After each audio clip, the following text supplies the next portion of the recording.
वाजता ध्वजारोहण आणि 4:30 वाजता ग्रंथदिंडी निघणार आहे।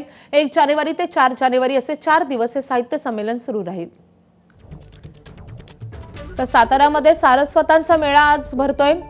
उद्या मुख्यमंत्र्यांच्या हस्ते या साहित्य संमेलनाचं उद्घाटन होईल आणि त्यानंतर याचा समारोप होणार आहे एकनाथ शिंदेंच्या उपस्थितीत। तत्पूर्वी आज ग्रंथदिंडी निघणार आहे आणि त्यासोबतच पुस्तक प्रकाशनाचं उद्घाटनही होणार आहे।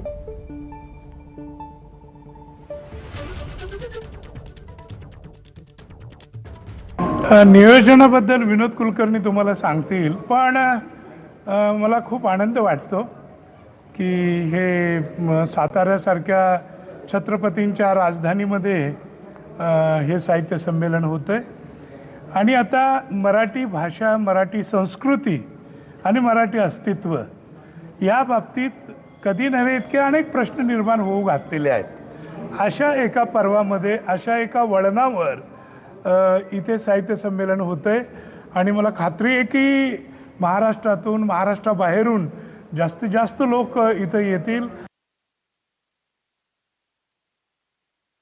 असं काही नियम नाहीये की अमुक व्यक्तीचं नाव पत्रिकेत असलं पाहिजे। शरद पवार साहेब एक ज्येष्ठ साहित्यिक आहेत आणि 100 वर्षाच्या साहित्य संमेलनाच्या इतिहासामध्ये 40 संमेलनामध्ये ते हजर आहेत उद्घाटक म्हणून आणि गेल्या संमेलनात ते स्वागताध्यक्ष होते।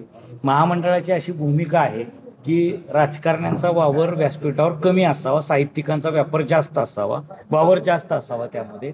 आणि त्या भूमिकेतनं आता जिल्ह्यातच आपल्या 4 मंत्री, तर 4 मंत्र्यांना तर आपल्याला डावलता येत नाही, कारण आपल्या जिल्ह्यातल्या मंत्र्यांना दुसऱ्या जिल्ह्यात तर बोलवणार नाहीत, त्यामुळे त्यांना मान देणं गरजेचं होतं।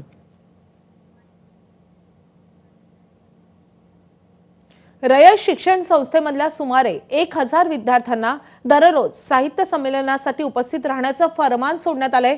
तर दुसरीकडे रयत शिक्षण संस्थेचे प्रमुख शरद पवार असूनही साहित्य संमेलनाच्या कार्यक्रमाचे निमंत्रणच नसल्याची माहिती शरद पवारांच्या कार्यालयाने दिली आहे। शरद पवारांना 2 वेळा निमंत्रण देण्यासाठी गेलो, मात्र त्यांची भेट होऊ शकली नाही असं स्पष्टीकरण संमेलनाचे कार्याध्यक्ष विनोद कुलकर्णी यांनी दिले।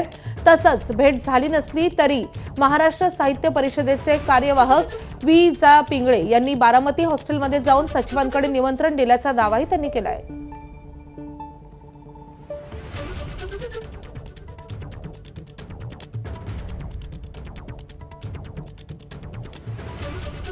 आता बातमी नाशिकमधून। नाशिकमध्ये भाजपात नाराजी नाट्य अजूनही सुरू आहे।